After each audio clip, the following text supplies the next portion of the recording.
ሰላም ጤና ይስጥልኝ። እንዴት ናችሁ? ሰላም ናችሁ? እግዚአብሔር ይመስገን እኔ በጣም ደህና ነኝ። በያላችሁበት ሰዓት አቆጣጠር ሰላማችሁ ይብዛ። እኔ በጣም ደህና ነኝ። አጭር መልእክት ማስተላለፍ ፈልጌ ነው። ከሀገር መውጣት ለምትፈልጉ ሰዎች ከሀገር አረብ ሀገርም ሄዳችሁ የትም ጣሊያንም የትም አውሮፓም የትም ብትሄዱ እስቲ የት ሀገር ብንሄድ ይሻለናል? የት ሀገር ብንሄድ የተሻለ ስራ እናገኛለን? አረብ ሀገር ስንሄድ አሁን ብዙዎቹ እየደወላችሁ እኔን ሳይሆን ያው ብዙ እንትን ላይ ስላየሁኝ ነው ማለት ሚዲያ ላይ ሳይ አንዳንድ ሴቶችን እህቶችን እየደወላችሁ የት ሀገር ብንሄድ ጥሩ ነው ምናምን ትላላችሁ። ምን አይነት እንትን ብናድ በቃ ግራ ገብቷችኋል። ግራ ሲገባ ሰውን አማክራችሁ አንድ ቤት አይደለም የምትሰሩት። አሁን ለምሳሌ እሷ ያቺ ያማከርሻት ሴትዮ ቤት ብትገቢ ስለዛች ስለራሷ ማዳም ልትነግርሽ ትችላለች።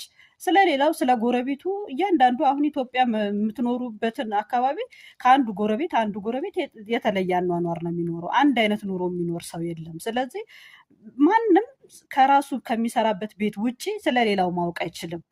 አሁን ዱባይ ያሉ ሰዎች ስለሙሉ ዱባይ ማዳሞች ማወቅ አይችሉም። ምን አይነት ክፉ ትሁን፣ ከሌላ ሀገር ተሰዳ የመጣች ትሁን፣ የዛቸው ሀገር ዜጋ ትሁን ማንም አያውቅም። ስለዚህ ስትመጡ ከሁሉም ነገር ሰውንም ከምታማክሩ የት ሀገር እንሂድ ከምትሉ ምን አይነት በቃ እንደዛ ከምትጨናነቁ በሱባኤ አምላካችሁን አንተ ቀደም ብላችሁ መጀመሪያ ጸልዩ። የምትጠቀሙበት ከሆነ ማለት ነው። ማለት ትክክለኛ እናንተ የምትሄዱበት ሀገር እንዲመቻችሁ እንዲመጥናችሁ የምትፈልጉ ከሆነ ሱባኤ ገብታችሁ በሱባኤ አምላካችሁን ጠይቁ።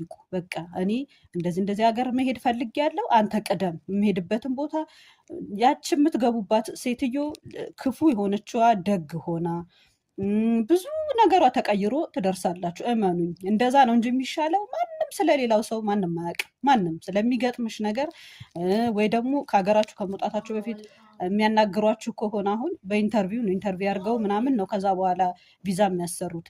እንደዛ ደግሞ ከሆነም ስትነጋገሩ እናንተ የምትግባቡ ከሆነ ምን አይነት ስራ እንደሚገጥማችሁ ከሀገር ሳትወጡ በፊት ማወቅ የተሻለ ነው።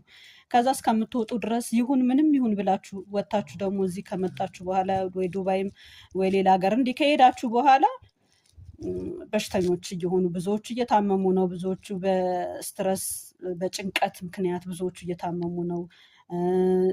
ብቻ እና ከባድ ነው። ለሁሉም ነገር ጸሎት ይቅደም ነው የምለው እኔ። ጸሎት አስቀድማችሁ በጸሎት ቅባ ቅዱሳችሁን እምነታችሁን ምናችሁን ይዛችሁ ከሀገራችሁ ውጡ።